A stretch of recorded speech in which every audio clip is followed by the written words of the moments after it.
लेकिन रूस और यूक्रेन जंग को 44 दिन बीत चुके हैं।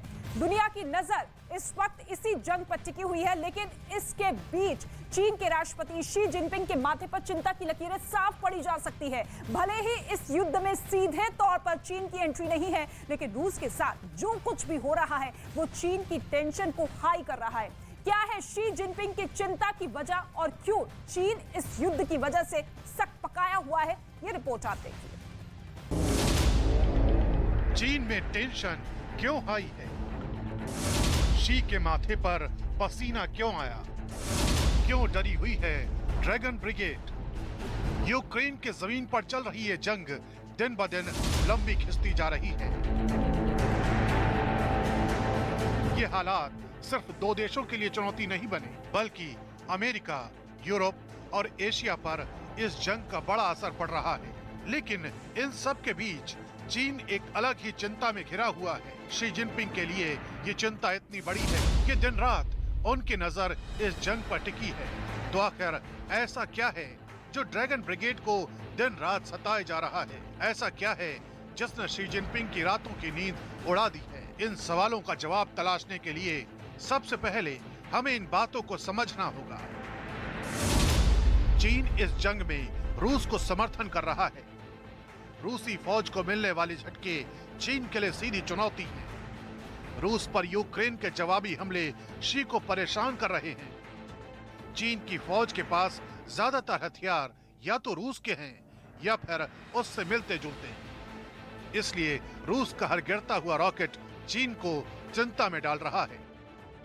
यहाँ चीन को इस बात का भी डर है कि अगर इन्हीं हथियारों के साथ कल को चीन ने ताइवान पर हमला किया तो अंजाम बुरा होगा।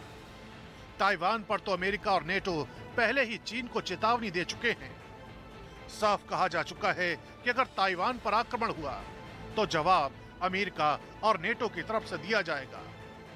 इतना ही नहीं, कीव पर कब्जे की कोशिश करने के बाद नाकाम होकर रूस की फौज ने अपनी दिशा ही बदल दी। लेकिन इस बात के दो मायने निकाले जा रहे हैं। पहला ये कि रूस की फौज को कीव में मुंह की खानी पड़ी, और दूसरा ये कि ये जंग अब कई महीने खिंच सकती है।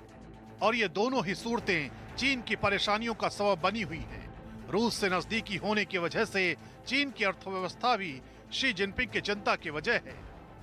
ऐसा इसलिए क्योंकि चीन की अर्थव्यवस्था केवल मैन्युफैक्चरिंग पर ही नहीं, बल्कि बहुत कुछ ट्रेडिंग पर भी चलती है।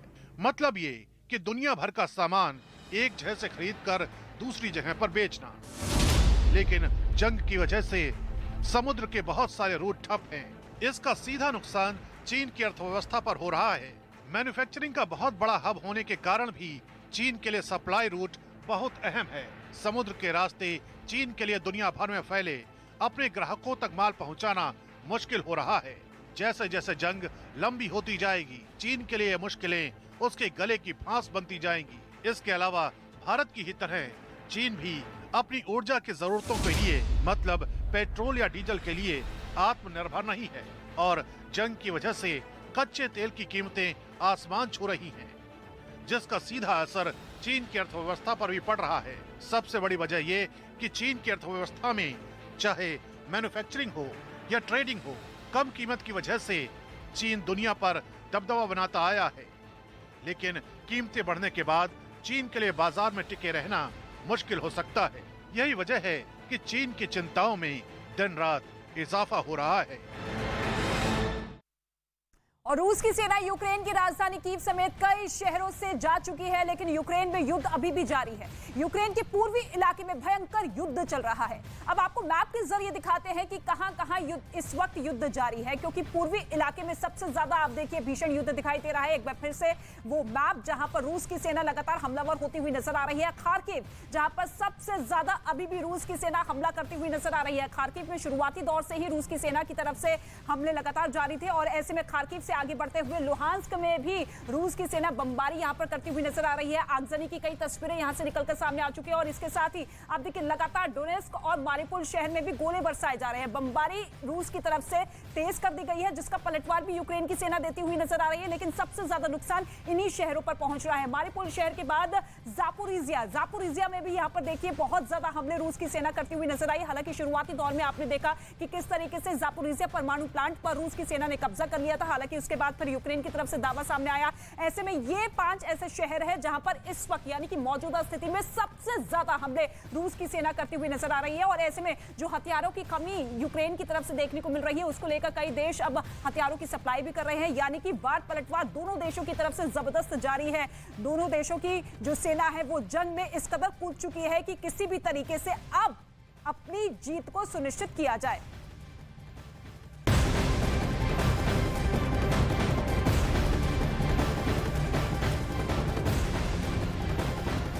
और इस वक्त एक और बड़ी खबर आपको बता दें, रूस के राष्ट्रपति व्लादिमीर पुतिन फिर सार्वजनिक मंच पर दिखे हैं। पुतिन एक राजनेता के शोक सभा में पहुंचे थे। यूक्रेन से युद्ध शुरू हुए आज 44वां दिन है और ऐसे में तब से लेकर अब दूसरी बार पुतिन किसी सार्वजनिक जगह पर दिखे हैं। इससे पहले पुतिन एक कार्यक्रम में रूसी एयर होस्टेस और पायलट्स के साथ नजर आए थे और अब ये दूसरी बार सार्वजनिक रूप पर पुतिन नजर आए हैं। न्यूज़ 18 इंडिया पर ये एक्सक्लूसिव तस्वीर आप देखिए, शोक सभा में पुतिन नजर आए। श्रीलंका में विपक्ष के नेता साजिद प्रेमदासा की चेतावनी, कहा राष्ट्रपति और सरकार ने लोगों की मांगों पर ध्यान नहीं दिया तो विपक्ष संविधान के मुताबिक अविश्वास प्रस्ताव के साथ आगे बढ़ने के लिए होगा मजबूर। कोरोना की रोकथाम के लिए केंद्र ने उठाया बड़ा कदम। अब 18 प्लस से ज्यादा उम्र के लोगों को प्रिकॉशन डोज की इजाजत, 10 अप्रैल से निजी केंद्रों पर लगवा सकेंगे टीका।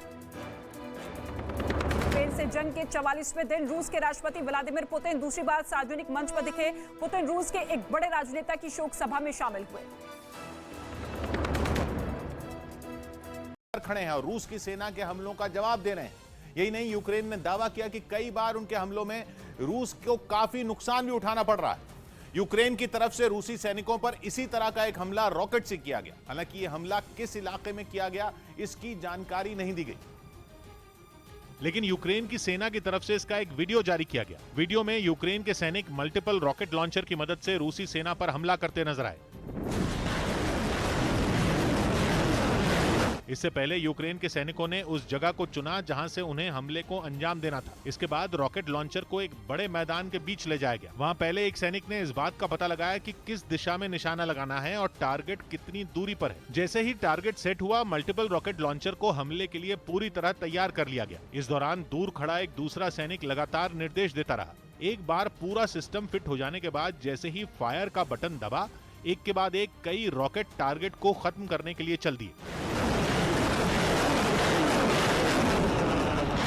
यूक्रेन की सेना ने दावा किया कि उनके हमले में बड़ी संख्या में रूसी सेना के हथियार तबाह हो गए, जबकि कई सैनिक भी मारे गए। उधर यूक्रेन ने रूस के एक टैंक को बम से उड़ाने का दावा किया, जिसका वीडियो भी यूक्रेन की तरफ से जारी किया गया, जिसमें दिखा कि एक सुनसान इलाके में खड़ा वो टैंक पलक झपकते ही तबाह हो गया। टैंक पर बम गिरते ही वहां तेज धमाका हुआ, जिसके बाद उसके परखचे उड़कर चारों तरफ फैल गए। वहीं धुएं का गुबार आसपास फैलता हुआ नजर आया। हालांकि ये पता नहीं चल पाया कि ये वीडियो किस इलाके का है, लेकिन हाल के दिनों में यूक्रेन ने कई ऐसे वीडियो जारी कर रूसी सेना के टैंकों और बख्तरबंद गाड़ियों को बर्बाद करने का दावा किया। वहीं लुहांस्क शहर में